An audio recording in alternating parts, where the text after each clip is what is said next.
What it is, it's your boy Dutch the Damon, and you now watching Damon Time with Dutch. On today's episode of Prison Stories Uncut, we now Jessup and MCIJ with it, man. But before I get into storytelling mode, I'm gonna need all my loyal followers and subscribers to take a couple seconds out your day, head on over to YouTube and subscribe to Dutch the Damon Speaks. Don't cost you nothing. Now that we got that out the way, let's get it. Now this situation took place over 20 some odd years ago, right? As usual, you had your boy down to jail, trapped in crime. Now, I got transferred down MCIJ from over that Maryland penitentiary. They put me out the penitentiary, sent me down to jail. Now, when I get down to jail, as soon as I get off the Bluebird, they send me down process, they send me down there in the building and put me in the cell with a white boy, right? Now, the white boy, he was a Doug, he was DMI, Dead Man Incorporated. But he was cool though. He did tattoos and shit like that. Long story short, I probably was in that cell with him for like 2 weeks before they came and shook our cell down. They shook the cell down, found 2 blicks. He had one, I had one. They found both of them, took us on a hammer, gave us 180 days. But I was really cool with that because they didn't give us no street charges for real. I went on here and took that 180 days on the chin.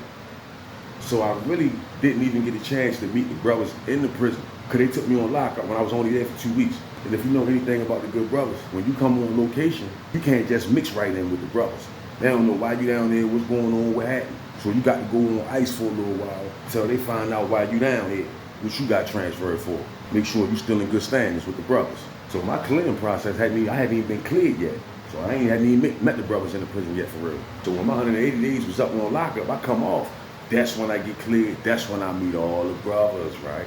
That was in MCIJ at the time. Now I'm not knowing this is really a historical year for the good brothers at the time. Because at that time, it was a lot. I'm talking about all the big boys and the good brothers was down there. All the big brothers.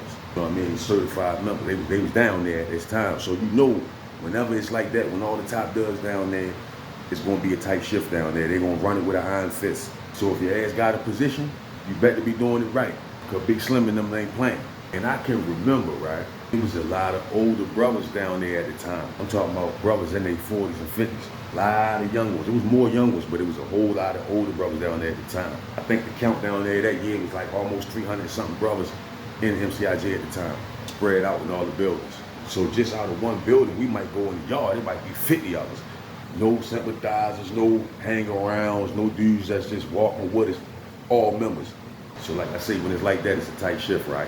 Now within the good brothers, you got a lot of older brothers that never had high ranks before.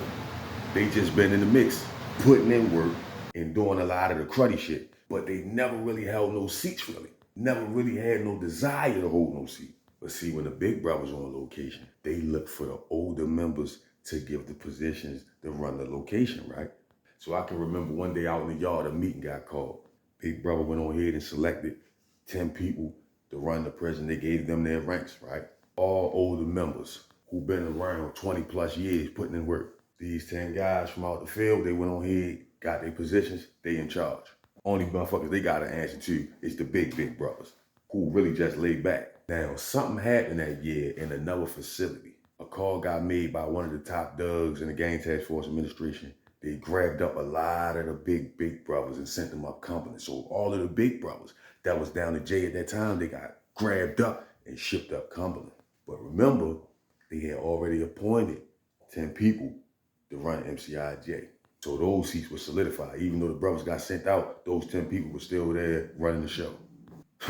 Only problem was, those 10 brothers was not leadership material at all. What ended up happening was, when all the big brothers got shipped out, those 10 members started abusing their authority.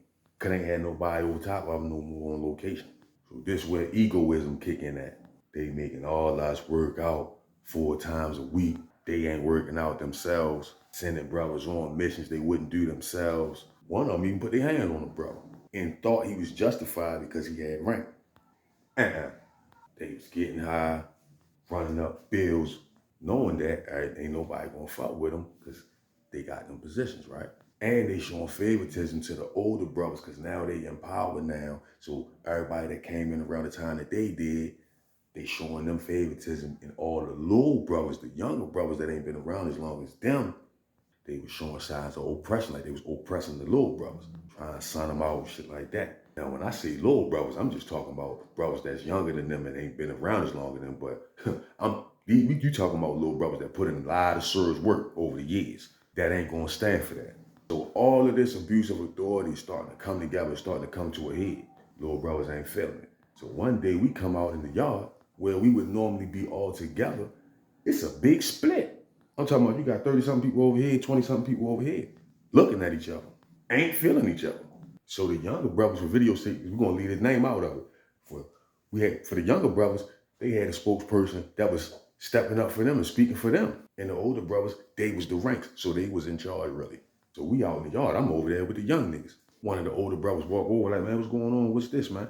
Why y'all over here? Shit don't look right. So the brother that was the spokesperson stepped up and said, man, we ain't feeling how y'all running this jail, man. We feel like y'all abusing your authority. Y'all not doing what y'all supposed to be doing. And we need to holler at one of the big brothers, man, and get a new situation going on down here. Dudes really feeling like we not about to listen to y'all no more, for real. Now, this is in-house beef. So the older brother looking at him like, oh, yeah? He like, sure, you know your paperwork, right? You know your bylaws, right? You know that's unacceptable what you doing right now. Shorty's like, man, it ain't just me, it's all of us. We feel like that, man. That's what it is, man.